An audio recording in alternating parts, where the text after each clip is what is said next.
Hello and welcome to the newspaper analysis of 21st August 2026. আজি আমি তিনটা important topic Vande Mataram, Assam Meghalaya border conflict আৰু Assam millet মিছনৰ ওপৰত ডিসকাশন কৰিম। ভিডিওটো আপোনালোকে শেষলৈকে চাব কাৰণ অকল মই নিউজপেপাৰ এনালাইসিসে নকৰো, মই তাৰ লগত কিছুমান ইম্পৰ্টেন্ট ইনপুটস দি যাম যোনবোৰ আপোনালোকৰ পৰীক্ষাৰ বাবে ইম্পৰ্টেন্ট হ'ব পাৰে। প্ৰথম আমাৰ নিউজটো আহিলে বন্দে মাতৰম। তো আগতেও বা এতিয়াও আমাৰ সৈন্যাসীবোৰে ইটো জেগাৰ পৰা সিটো জেগালৈ খুজকাঢ়ি পেলাই তীৰ্থ ভ্ৰমণ কৰি ঘূৰি ফুৰে। এতিয়া আগৰ দিনত কি হৈছিলে, যেতিয়া সৈন্যাসীবোৰ ইটো জেগাৰ পৰা সিটো জেগালৈ যায়, তাৰ যোনবোৰ গাঁও আছিলে, তাৰ যোনবোৰ জমিনদাৰ থাকে বা গাঁওবুঢ়া থাকে, তেওঁলোকে সেই সৈন্যাসীবিলাকক পইচা পাতি দি বা খোৱা বস্তু দি পেলাই সহায় কৰিছিলে। এতিয়া এইটো কথা মই কৈ আছোঁ 1750 মানৰ কথা কৈ আছোঁ। 1764ত কি হৈছিলে, আমাৰ ব্ৰিটিছে বেটেল অফ বক্সাৰ জিকিছিলে।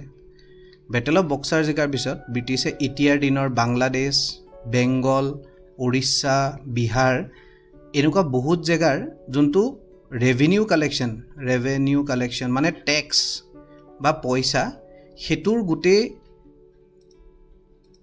লাগামডাল ব্ৰিটিছৰ হাতত গুচি আহিছিলে। মানে ব্ৰিটিছে যোনটো নৱাব আছিলে বা যোনজনে সেই এৰিয়াটোৰ ওপৰত ৰুল কৰিছিলে, তেওঁৰ পৰা ব্ৰিটিছৰ হাতলৈ লৈ লৈছিলে। এতিয়া সেইটো সময়ত যেতিয়া এই সৈন্যাসীবোৰ ইটো জেগাৰ পৰা সিটো জেগালৈ গৈছিলে, তেতিয়া এই জমিনদাৰ যোনবোৰ আছিলে বা গাঁওবুঢ়া যোনবোৰ আছিলে, এইবিলাকে তেওঁলোকক সেনেকুৱা পইচা বা খোৱা বস্তু দি তেওঁলোকক হেল্প কৰিব নোৱাৰিছিলে। কি কাৰণে নোৱাৰিছিলে? কাৰণ ব্ৰিটিছে ইমান বেছি টেক্স লগাইছিলে যে এওঁলোকবিলাক নিজে তেওঁলোক অলৰেডি দুখীয়া হ'বলৈ আৰম্ভ কৰিছিলে। এতিয়া যেতিয়া এই সৈন্যাসীবিলাকে এইবিলাক বস্তু দেখিছিলে, তেওঁলোকে ব্ৰিটিছৰ লগত এটা কনফ্লিক্টত আহিছিলে। কাৰণ তেওঁলোকৰ যোনটো তীৰ্থ ভ্ৰমণ হওক বা তেওঁলোকৰ যোনটো আগৰ পৰা পাই থকা তেওঁলোকে যোনটো সহায়, সেই সহায়টো তেওঁলোকে নোপোৱা হৈছিলে। আৰু ব্ৰিটিছেও কি কৰিছিলে, যিহেতু পইচাটো ব্ৰিটিছৰ হাতলৈ যাব লাগে আৰু এই সৈন্যাসীবিলাকক মানুহবিলাকে পইচা দিছিলে, ব্ৰিটিছে তেওঁলোকৰ লগত এটেক কৰিছিলে। আৰু এনেকেই খুব ডাঙৰ এটা কনফ্লিক্ট আৰম্ভ হৈছিলে। আৰু এই কনফ্লিক্টটোতে লাষ্টত 1771ত 150জন সৈন্যাসীক ব্ৰিটিছে এক্সিকিউট কৰি দিছিলে, মানে মাৰি পেলাইছিলে।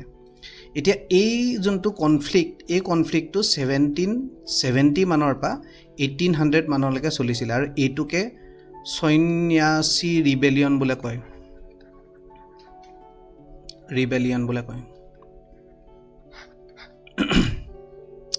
তাৰপিছত 1800লৈকে এইটো চলিলে। তাৰপৰা 1876 মানত এজন বিউৰ'ক্ৰেট আছিলে। সেই বিউৰ'ক্ৰেটজনৰ নাম আছিলে বংকিম চন্দ্ৰ চট্টোপাধ্যায়। তেওঁ ব্ৰিটিছৰ আণ্ডাৰতে কাম কৰিছিলে। তেওঁ দেখিলে যে ব্ৰিটিছে কি কৰিছে, লাহে লাহে ব্ৰিটিছৰ যোনটো national anthem God save the king, সেইটো আমাৰ ইণ্ডিয়ানছখিনিৰ ওপৰত জাপা আৰম্ভ কৰিছে। তেতিয়া তেওঁ ভাবিলে যে এই গানটোৱেতো আমাৰ একচুৱেল ইণ্ডিয়া হয় বা একচুৱেল যোনখন ভাৰত হয় বা সেই ৰিজনটো হয়, সেইটোকতো ডিফাইন নকৰে। তেতিয়া তেওঁ এটা গান কম্প'জ কৰিলে ইন 1876। সেই গানটোৰ নামেই আছিলে বন্দে মাতৰম।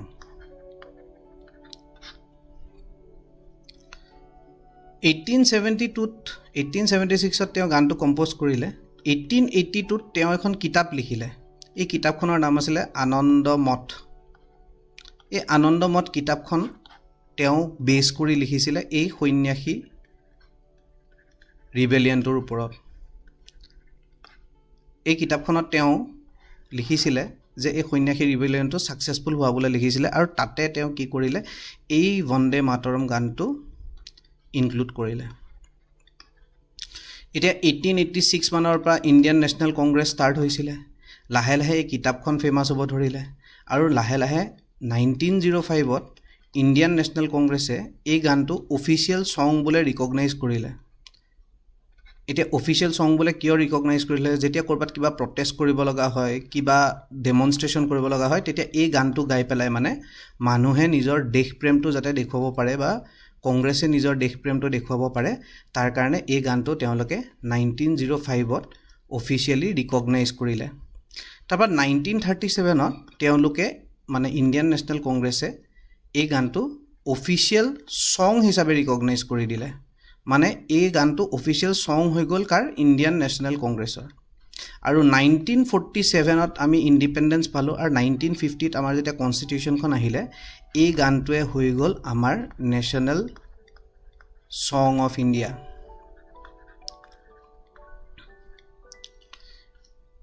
কিন্তু এতিয়া ৰিচেণ্টলি কি হৈছে যে গভৰ্ণমেণ্টে এটা নতুন নটিফিকেশ্যন দিছে। এই নটিফিকেশ্যনটোৰ মতেৰে এই গানটো official status the equal to national anthem কৰা হৈছে।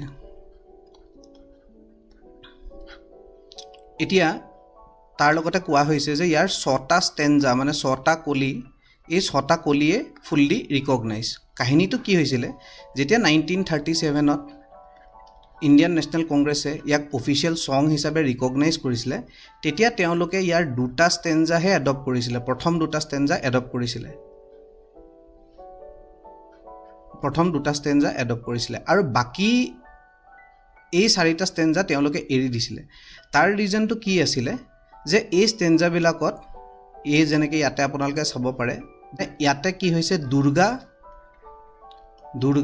যোনটো দুৰ্গা বোলে ডাইৰেক্ট মেনশ্যনে কৰিছে, কমলা কমলদ বিহাৰিণী, কমলা কমলদন মানে হৈছে আমাৰ লক্ষ্মী, আৰু বাণী বিদ্যা দায়িনী মানে হৈছে সৰস্বতী। তো এই দেৱীকেইজনীৰ মেনশ্যন আছিলে কাৰণে তেওঁলোকৰ মতেৰে এই গানটো গোটেই ধৰ্মাৱলম্বী মানুহবিলাকৰ কাৰণে এপ্ৰপ্ৰিয়েট নাছিলে আৰু তাৰ কাৰণে তেওঁলোকে অকল প্ৰথম 2টা ষ্টেঞ্জাহে এডপ্ট কৰিছিলে। কিন্তু ৰিচেণ্টলি কি হৈছে, আমাৰ প্ৰেজেণ্ট গভৰ্ণমেণ্টে এই গানটো 6টা ষ্টেঞ্জাই মানে 6টা কলিয়ে ৰিকগনাইজ কৰিছে আৰু কিছুমান নিৰ্দেশনা জাৰি কৰিছে। এতিয়া অসমৰ লগত ৰিলেশ্যনটো এনেকুৱা যে 1946ত মহাত্মা গান্ধী যেতিয়া অসমত আহিছিলে, গুৱাহাটীত তেওঁ কৈছিলে, কাৰণ তেতিয়ালৈকে যিহেতু 1905 মানৰ পৰা এই গানটো খুব স্প্ৰেড হৈছিল আৰু বন্দে মাতৰমটো আমাৰ এটা শ্লোগান টাইপ হৈছিলে। পিছলৈ এনেকুৱা শ্লোগানবিলাক ইনকিলাব জিন্দাবাদ বা জয় হিন্দেদি ৰিপ্লেচ হৈ গৈছিলে।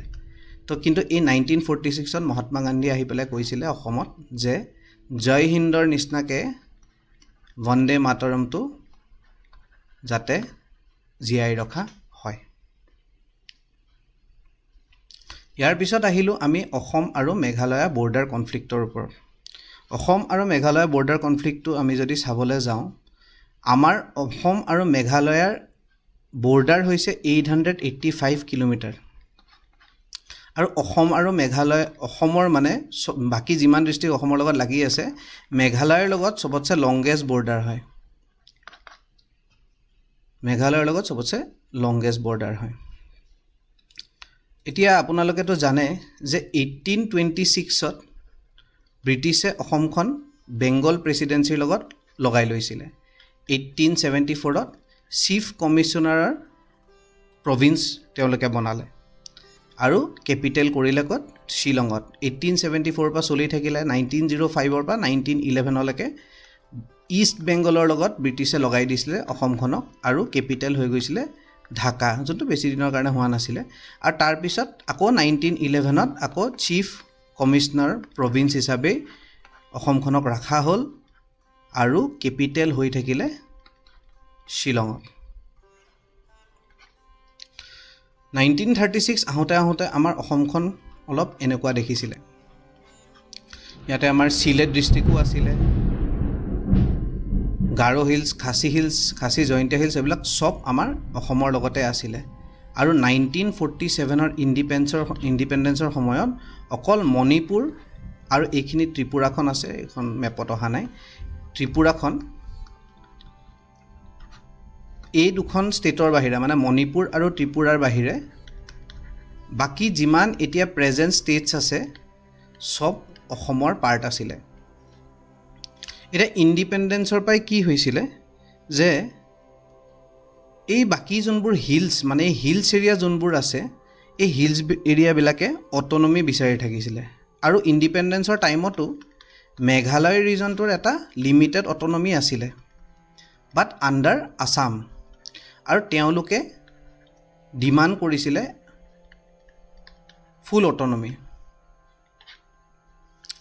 এতিয়া এই অট'নমিটো আপোনালোকে যদি চাই প্ৰায় সকলোবোৰ হিল এৰিয়াজবিলাকে অসমৰ পৰা ডিমাণ্ড কৰি থাকে তাৰ ৰিজনকেইটা আমি চাব পাৰোঁ যে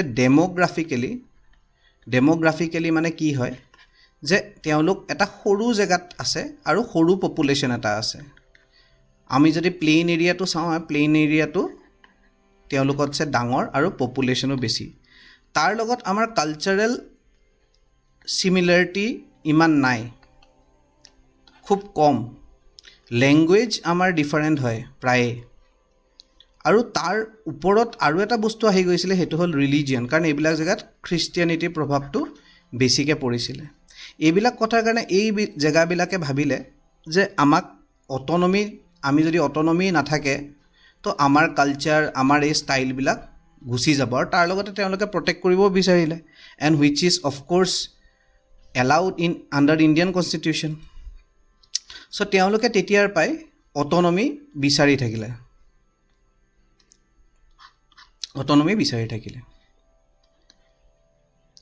আৰু তাৰ লগতে অসমতো কি হ'ল 1960 মানত আমাৰ অসমীয়া লেংগুৱেজটো এটা ভাষা আন্দোলন হৈছিলে ভাষা আন্দোলনটোৰ কাৰণে অসমীয়া লেংগুৱেজটো অফিচিয়েল লেংগুৱেজ বোলে অসমে ডিক্লেয়াৰ কৰি দিলে এনেকুৱা বস্তুবিলাকৰ লগতে 1962ত চাইনাই আক্ৰমণ কৰিলে এনেকুৱা কথাবোৰ মিলাই মেলি 1969ত এটা আসাম ৰিঅৰ্গেনাইজেশ্যন মেঘালয়া এক্ট এটা অনা হ'ল এই এক্টটোৰ আণ্ডাৰত মেঘালয়খনক অট'নমাছ ষ্টেট হিচাপে ডিক্লেয়াৰ কৰি দিয়া হ'ল এতিয়া যে অট'নমাছ ষ্টেট হিচাপে ডিক্লেয়াৰ কৰি দিয়া হ'ল এতিয়া তেওঁলোকৰতো যোনবোৰ এৰিয়াবিলাকৰ বাউণ্ডেৰী কি হ'ব তো সেইটোৰ কাৰণে 1951ৰ এটা কমিটি ছেট কৰিছিলে সেই কমিটিটোৱে যোনটো বাউণ্ডেৰী কৈছিলে সেইটোকে মানে মাৰ্ক হিচাপে ধৰি লৈ মেঘালয় আৰু অসমক ছেপাৰেট কৰি দিয়া হ'ল ছেপাৰেট কৰি দিয়াৰ পিছত কিন্তু কি হ'ল 1972ত নৰ্থ ইষ্ট ৰিঅৰ্গেনাইজেশ্যন এক্ট এটা আহিলে 1972ত তেতিয়া মেঘালয়খন এখন ফুল ফ্লেজেড ষ্টেট বনাই দিয়া হ'ল যেতিয়াই ষ্টেট বনাই দিয়া হ'ল তেওঁলোকে লগে লগে এই 1951ৰ যোনটো বাউণ্ডেৰী কমিশ্যন বা বাউণ্ডেৰী যোনটো ধাৰ্য কৰা যোনটো কমিটিৰ ফাইণ্ডিং আছিলে যাৰ ভিত্তিত 1969ত তেওঁলোকক অট'নমাছ ষ্টেট হিচাপে ডিক্লেয়াৰ কৰা হৈছিলে সেইটোক চেলেঞ্জ কৰা আৰম্ভ কৰি দিলে আৰু তেওঁলোকে চেলেঞ্জ কৰি এইটো চেণ্টাৰলৈ লৈ গ'ল চেলেঞ্জ কৰি মই লাষ্ট ক্লাছত জ'নেল কাউন্সিল পঢ়িছিলোঁ এনে জ'নেল কাউন্সিলৰ নিচিনাকৈ আমাৰ নৰ্থ ইষ্টত কি আছে নৰ্থ ইষ্ট কাউন্সিল তো আপোনালোকে জ'নেল কাউন্সিলটো যদি চাব খোজে কাইণ্ডলি লাষ্ট ভিডিঅ'টোত গৈ চাব পাৰে চ' তেওঁলোকে কি কৰিলে এই নৰ্থ ইষ্ট কাউন্সিলতো গৈ পেলাই এইবিলাক ডিছকাশ্যন আৰম্ভ কৰিলে চেণ্টাৰৰ লগতো তেওঁলোকে ডিছকাশ্যন আৰম্ভ কৰিলে অসমৰ লগতো ডিছকাশ্যন আৰম্ভ কৰিলে যে নহয় আমাৰ এই যোনটো 1969ৰ যোনটো আমাৰ ডিমাৰ্কেশ্যন কৰা হৈছিলে on the basis of 1951 committee এইটো কাৰেক্ট নহয় কি কাৰণে নহয় তেওঁলোকৰ মতেৰে সেইটো টাইমত তেওঁলোকৰ লিডাৰ্ছ যোনবোৰ আছিলে মেঘালয়ত এটা CM ছিষ্টেম আছিলে SIEM CM মানে গাঁওবুঢ়া বুলি ধৰিব পাৰে তেওঁলোকৰ আণ্ডাৰত বহুত এৰিয়া তেওঁলোকৰ মাজত ডিভাইড কৰি থকা থাকে ঠিক আছে তো তেওঁলোকৰ মতে ইয়াত এটা CM ইয়াত এটা CM ইয়াত এটা CM ইয়াত এটা CM আছিলে তো এইখিনি জেগা যদি অসমৰ লগত লাগি আছে এই CMটোক কনচাল্ট নকৰিলে আৰু তাৰ কাৰণে বহুত এৰিয়া অসমে মানে অধিগ্ৰহণ কৰি থৈছে বা অসমৰ লগত আছে বোলে তেওঁলোকে সদায় দাবী কৰি থাকিলে এতিয়া কি হ'ল আল্টিমেটলি ৰিচেণ্টলি অসম গভৰ্ণমেণ্টে এই ডিছপিউটবিলাক ছল্ভ কৰিবৰ কাৰণে মেঘালয় গভৰ্ণমেণ্টৰ লগত ডিছকাশ্যন ষ্টাৰ্ট কৰিলে আৰু একৰ্ডিংলি 12টা জেগা তেওঁলোকে ডিছপিউটেড বোলে ডিচাইড কৰিলে এই 12টা জেগাৰে 6টা জেগা ছল্ভ কৰা হৈছে অলৰেডি তাতে 18.20 স্কুৱেৰ কিলোমিটাৰ অসমে পালে ধৰক আৰু 18.36 কিলোমিটাৰ স্কুৱেৰ ধৰক মেঘালয় লৈ পেলাই নিজৰ মাজত ডিছপিউটটো ছল্ভ কৰি ল'লে তাৰ লগত কিন্তু 6টা জেগা এতিয়া ফেজ 2 মানে এই যোনটো প্ৰচেছ এই প্ৰচেছটো এখন চুক্তি কৰি পেলাই কৰিছিলে এই প্ৰচেছটোৰ ফেজ 2টো এতিয়াও চলি আছে আৰু 6টা জেগা এতিয়াও ডিছপিউটেড হৈ আছে যোনটো আমাৰ আপোনালোকে প্ৰায়ে শুনে যে আমাৰ অসম আৰু মেঘালয়ৰ বৰ্ডাৰত কিছুমান ক্লেছ লাগি থাকে আৰু আমাৰ অসমৰ আৰু মেঘালয়ৰ মাজৰ কোনকেইখন ডিষ্ট্ৰিক্ট লাগি আছে সাউথ সালমাৰা, মানকাছাৰ, ধুবুৰী, গোৱালপাৰা, কামৰূপ, মৰিগাঁও, তাৰপৰা আহিলে ৱেষ্ট কাৰ্বি আংলং, তাৰপৰা আহিলে ডিমা হাছাও আৰু তাৰপৰা আহিলে কাছাৰ। তো ডিছপিউট মেক্সিমাম জেগাত চলি আছে সেইটো ৱেষ্ট কাৰ্বি আংলঙৰ লগত এৰিয়াখিনিৰ লগত আৰু কামৰূপৰ এৰিয়াখিনিৰ লগত চলি আছে। আৰু এই চলি থকা ডিছপিউটৰ কাৰণে আপোনালোকে শুনিবলৈ পায় যে কাৰ্বি আংলঙৰ কাৰ্বি মানুহখিনি আৰু তাত থকা সেইফালে মেঘালয়ৰ মানুহখিনিৰ মাজত এটা কনফ্লিক্ট হৈ থাকে, বা আমাৰ কামৰূপতো কিছুমান জেগাত কিছুমান কনফ্লিক্ট হৈ থাকে। এতিয়া কথাটো কি হৈছে যে ৰিচেণ্ট যোনটো কনফ্লিক্ট হৈছে, এই কনফ্লিক্টটো হোৱাৰ এটা মেইন ৰিজন এই বাউণ্ডেৰী ডিছপিউটটোৰ 6টা জেগা যে একচেপ্ট কৰি ল'লে সেইটোও হয়। কাৰণ মেঘালয়ৰ কিছুমান পাৰ্টিয়ে এইটো লৈ পেলাই হেপী নহয় আৰু তেওঁলোকে প্ৰেজেণ্ট গভাৰ্ণমেণ্টৰ লগত সেই বস্তুটো লৈ পেলাই এটা মানে তেওঁলোকৰ পচন্দ হোৱা নাই মানে কথাটো, বুজি পাইছেনে কথাটো? আৰু প্লাছ অসম যিহেতু আগতে মেঘালয়খনক মানে তেওঁলোকৰ মতেৰে অসমখনে মেঘালয়খনক ডমিনেট কৰিছিলে, খাচী মানুহখিনি ডমিনেট কৰিছিলে, এতিয়াও এটা তেওঁলোকৰ মনত এটা শত্ৰুবোধ কিছুমান জেগাত দেখা পোৱা যায়। আৰু তাৰ লগতে মেঘালয়খনে নিজকে এখন ট্ৰাইবেল ষ্টেট আৰু খ্ৰীষ্টিয়ান ষ্টেট বোলে ডিমাণ্ড কৰিব খোজে। এজন মেঘালয়ৰে কোনোবা লিডাৰ এজনে কৈছিলে যে by blood I am Khasi, by accident I am Indian. So' এনেকুৱা ছেপাৰেটিষ্ট মেণ্টেলিটিবিলাক যদি থাকে তেতিয়া ষ্টেটবিলাকৰ মাজত বা অসমৰ মানুহৰ, অসম আৰু মেঘালয়ৰ সদায় কনফ্লিক্ট হৈ থাকিব। আৰু এইবিলাক কনফ্লিক্ট আমাৰ কাৰণে বেয়া, কাৰণ নৰ্থ ইষ্টখন বহুত ফ্ৰেজাইল হয়। আৰু নৰ্থ ইষ্টৰ কাষে কাষে বা অলৰেডি নৰ্থ ইষ্টত বহুত ইমিগ্ৰেণ্ট, বাংলাদেশী বা এনেকুৱা বহুত মানুহ সোমাইছে অলৰেডি, যোনটোৰ কাৰণে আমি একত্ৰিত হৈ থকাটো বিৰাট ইম্পৰ্টেণ্ট। আৰু সেইকাৰণে এইবিলাক বস্তু যিমান জল্দি ৰিজল্ভ কৰিব পাৰি সিমান ভাল হ'ব। আৰু এনেকুৱা বস্তুবোৰ ডিছকাশ্যন কৰিবলৈ এটা ভাল ফ'ৰাম হৈছে জ'নেল কাউন্সিলছ, যোনটো মই লাষ্ট ক্লাছত পঢ়াইছোঁ। কাইণ্ডলি আপোনালোকে আগৰ ভিডিঅ'টো চাব। এনে নৰ্থ ইষ্টৰ জ'নেল কাউন্সিল নাই, নৰ্থ ইষ্টৰ নৰ্থ ইষ্ট কাউন্সিল আছে। সেই নৰ্থ ইষ্ট কাউন্সিলত অসম আৰু মেঘালয়ৰ মিনিষ্টাৰবিলাকে বহি লৈ actually CM of Meghalaya and CM of আছামে বহি লৈ এইবিলাক কথা ৰিজল্ভ কৰিব লাগে as soon as possible, because north east is the gateway to the South East Asia. It is the gateway to the Far East. South East Asia মানে হ'ল Laos, Vietnam, Thailand, এইবিলাক। ফাৰ ইষ্ট মানে হ'ল Japan, Korea আৰু ৰাছিয়াৰ কিছুমান পাৰ্টবোৰ আপোনালোকে ধৰিব পাৰে। এতিয়া আপোনালোকে কাইণ্ডলি মোক কমেণ্ট ছেকশ্যনত জনাব যে 6টা ডিছপিউটেড জেগাটো ছল্ভ হৈছে, বাকী 6টা ডিছপিউটেড জেগা কোনকেইটা হয়। কাইণ্ডলি যদি আপোনালোকে ভিডিঅ'টো চাই আছে কাইণ্ডলি জনাব। ঠিক আছে, নেক্সট আমি আহোঁ মিলেটছৰ ওপৰলৈ। তো আমি কিছুমান ঘাঁহ গজাওঁ। ঘাঁহ মানে হৈছে গ্ৰাছ। ঘাঁহ মানে হৈছে গ্ৰাছ। এই ঘাঁহবিলাকৰ যোনটো গুটি হয়, এই গুটিটোৰ পৰা দানাটো ওলায়। এই দানাটোকে আমি আমাৰ প্ৰধান খাদ্য হিচাপে খাওঁ।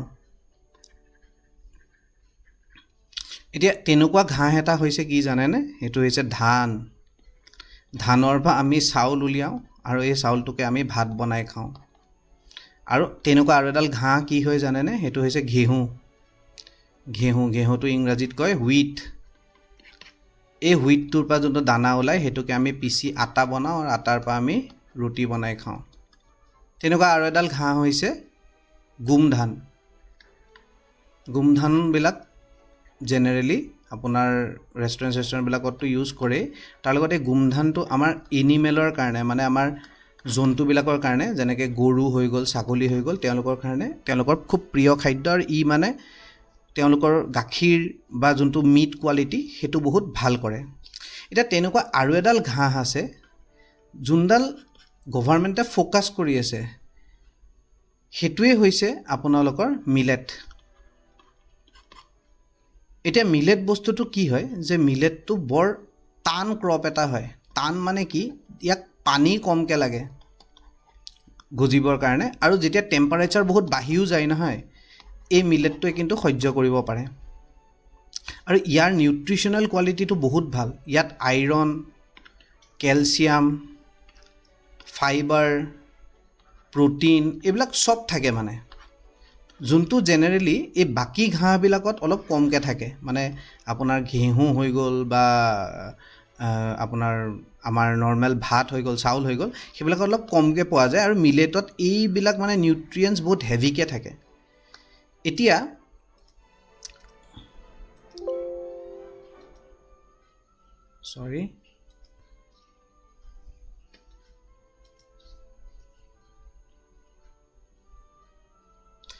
বেছিকৈ থাকে এইবিলাক নিউট্ৰিয়েণ্ট আমাৰ বেছিকৈ থাকে তো এতিয়া যিহেতু ইয়াৰ নিউট্ৰিশ্যনেল ভেলু ইমান ভাল আৰু লগতে ইয়াৰ এই যোনটো কেপাচিটি যে পানী কমকৈ লাগে আৰু টেম্পাৰেচাৰ বেছি সহ্য কৰিব পাৰে আমাৰ যোনটো ক্লাইমেট চেঞ্জ মানে যোনটো এক্সট্ৰিম কেতিয়াবা টেম্পাৰেচাৰটো বহুত বাঢ়ি যায় কেতিয়াবা বহুত বৰষুণ হৈ যায় বা নহয়েই বৰষুণ বিৰাট কমকৈ হয় সেইবিলাকৰ কাৰণে এই মিলেটটো বিৰাট ইম্পৰ্টেণ্ট আৰু নেচেচেৰী ক্ৰপ বোলে গভৰ্ণমেণ্টে ৰিকগনাইজ কৰিছে আৰু ইয়াৰ যোনটো এই কেলছিয়াম আইৰণ ফাইবাৰ প্ৰ'টিন এনেকুৱা কোৱালিটিবিলাকৰ কাৰণে ইয়াক চেণ্ট্ৰেল গভৰ্ণমেণ্টে শ্ৰী অন্ন নামো দিছে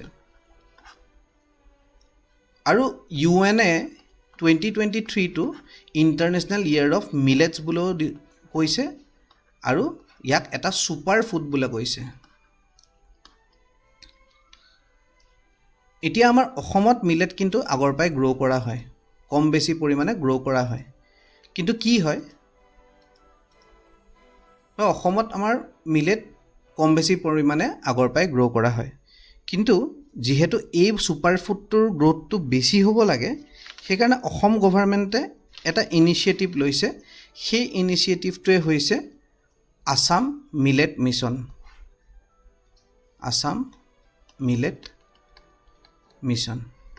আৰু এই ইনিচিয়েটিভটো কোনে ডিজাইন কৰিছে সেইটো হৈছে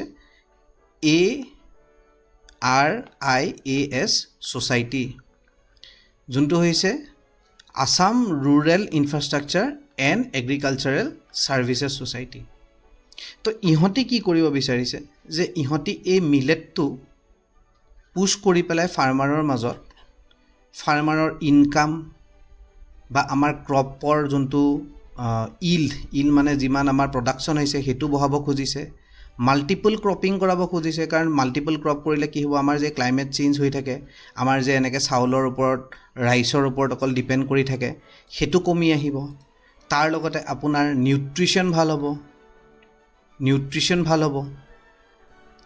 মানুহবিলাকৰ নিউট্ৰিশ্যন ভাল হ'ব তাৰ লগতে আপোনাৰ ইনকাম ভাল হ'ব তো এনেকুৱা বস্তুবিলাকৰ কাৰণে এই মিলেট বস্তুটোক গভৰ্ণমেণ্টে পুছ কৰিছে আৰু এই পুছ কৰিবৰ কাৰণে আসাম মিলেট মিছনটো কৰা হৈছে আণ্ডাৰ ARIAS ছ'চাইটি আৰু ই কি কৰিব খুজিছে ARIASে কি কৰিব খুজিছে যে ই ফাৰ্মাৰক চিড মানে গুটি এইবিলাকৰ গুটি ইকুইপমেণ্টছ এনেকুৱা বস্তুবিলাকেদি হেল্প কৰিব খুজিছে আৰু গোটেই যোনটো ভেলিউ চেইন মানে হৈছে এই প্ৰডাকশ্যনৰ পৰা কনজামশ্যনৰ মাজত যিমানখিনি বস্তু আছে এই গোটেইখিনিকে আসাম মিলেট মিছনে ইণ্ট্ৰডিউচ কৰিব খুজিছে because it wants to improve the quality of the population মানে স্বাস্থ্যৱান নাগৰিক হ'লেহে এখন শক্তিশালী চৰকাৰ আৰু এখন শক্তিশালী ৰাষ্ট্ৰ হ'ব এতিয়া ফাইনেলি আমি লাষ্টৰ নিউজখিনি আহি পালোঁ এইবাৰ মানে মই কি কৰিছোঁ আমি সদায় দেখি থাকোঁ যে বিভিন্ন ধৰণৰ নিউজ আহে যোনবোৰ মন বেয়া লগায় তো মই ভাবিছোঁ আজিৰ পৰা দুটামান এনেকুৱা নিউজ ডিছকাশ্যন কৰিম যোনটো নিউজেদি আপোনালোকৰ মনটো ভালো লাগে তো তিৱা মানুহখিনিয়ে এটা ফেষ্টিভেল পাতে সেইটো হ'ল ৱানচুৱা ফেষ্টিভেল আৰু এইটো কিহৰ কাৰণে পতা হয় গুড হাৰ্ভেষ্ট আৰু যাতে শস্যবিলাকত পোক চোক নালাগে সেইবিলাকৰ কাৰণে এই ফেষ্টিভেলটো তেওঁলোকে পাতে তাৰ লগতে আৰিয়ান কাশ্যপ বোলা ল'ৰাজনে লিখিছে মানে আজিকালি যিহেতু মেটেৰিয়েলিজিমটো ইমান বাঢ়ি গৈছে নহয় জানো মানে চিটি লাইফটো ইমান বাঢ়ি গৈছে মানুহবিলাকে যেন মানে যোনবোৰ সৰু সৰু আৱেগ সেইবোৰ পাহৰি পেলাইছে কিন্তু তেওঁ লিখিছে যে তেওঁ কৈছে যে কি হৈছে যে তেওঁ গণেশগুৰিত দেখা পালে যে এজন বুঢ়া মানুহক এজন য়ং ল'ৰাই ৰাস্তা পাৰ কৰাই দিছে। ফেঞ্চি বজাৰত খোজকাঢ়োঁতে তেওঁ দেখিলে যে এজন দোকানীয়ে চৰাইবিলাকৰ কাৰণে পানী থৈ দিছে। এজন কণ্ডাক্টৰে বাছত এজন বুঢ়া মানুহ উঠিবলৈ আহিছে, তো বাছখন তেওঁ 3 মিনিটমান ৰখাই দিছে যাতে তেওঁ বুঢ়া মানুহজনে লাহে লাহে আহি পেলাই বাছখনত উঠিব পাৰে। তো তেওঁৰ মতেৰে যদিও আমাৰ মাজত মেটেৰিয়েলিজিমটো খুব বাঢ়ি গৈছে, কিন্তু এতিয়াও সৰু সৰু বস্তু দি কাইণ্ডনেছ বা মৰম এই বস্তুটো আমাৰ মাজত এতিয়াও এক্সিষ্ট কৰে আৰু এনেকুৱাবোৰ বস্তু দেখিলে মনটো ভাল লাগে, উইচ আই অলছ' এগ্ৰি। ভিডিঅ'টো যদি চাই ভাল পালে, শুনি ভাল পালে, কাইণ্ডলি লাইক, শ্বেয়াৰ, ছাবস্ক্ৰাইব কৰি দিব আৰু কমেণ্ট ছেকশ্যনত মোক জনাব কিবা যদি সুধিবলগীয়া থাকে। থেংক ইউ ছ' মাছ। কাইলৈ আকৌ লগ পাম।